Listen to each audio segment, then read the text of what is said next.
Kabar meninggalnya Dina Oktaviani, 21, menyisakan duka mendalam, bukan hanya bagi keluarga, tapi juga bagi rekan kerjanya di Alfamart. Melalui akun resmi Alfamart, manajemen menyampaikan belasungkawa dan doa untuk Dina. Kami turut berbelasungkawa dan seluruh doa kami tertuju kepada keluarga yang ditinggalkan agar diberi ketabahan, kekuatan dan keikhlasan dalam menghadapi musibah ini, tulis Alfamart. Pihak manajemen pun mengecam keras tindakan pelaku dan memberikan dukungan penuh terhadap proses hukum agar pelaku mendapatkan hukuman seadil-adilnya. Kami juga menyampaikan apresiasi kepada kepolisian atas respon cepat dan langkah profesional dalam menangani kasus ini. Lanjutnya, peristiwa tragis ini menjadi perhatian serius manajemen Alfamart. Mereka menyebut kejadian ini menjadi pelajaran berharga bagi semua pihak untuk memperkuat keamanan di lingkungan kerja.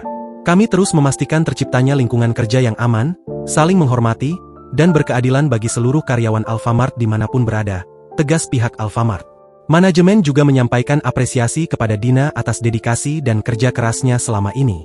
Semangat dan pengabdian almarhumah menjadi teladan bagi rekan-rekan kerja yang ditinggalkan. Kami merasa kehilangan, tulis Alfamart. Sebelumnya, Dina Oktaviani, 21, ditemukan tewas mengambang di Sungai Citarum kawasan Dusun Munjul Kaler, Desa Curug, Kecamatan Klari, Kabupaten Karawang, Jawa Barat, Selasa, 7 Oktober 2025. Ternyata korban dihabisi oleh pelaku Herianto, 27, yang tak lain adalah atasan Dina atau kepala toko di tempat korban bekerja.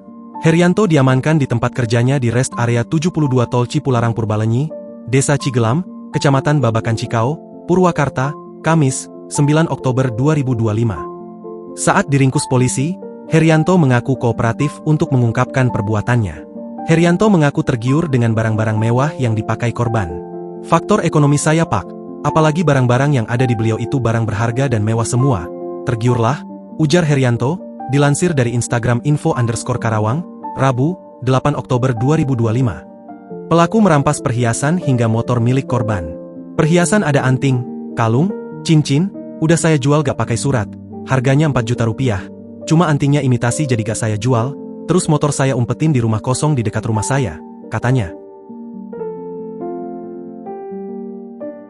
Download Tribun X sekarang, menghadirkan lokal menjadi Indonesia.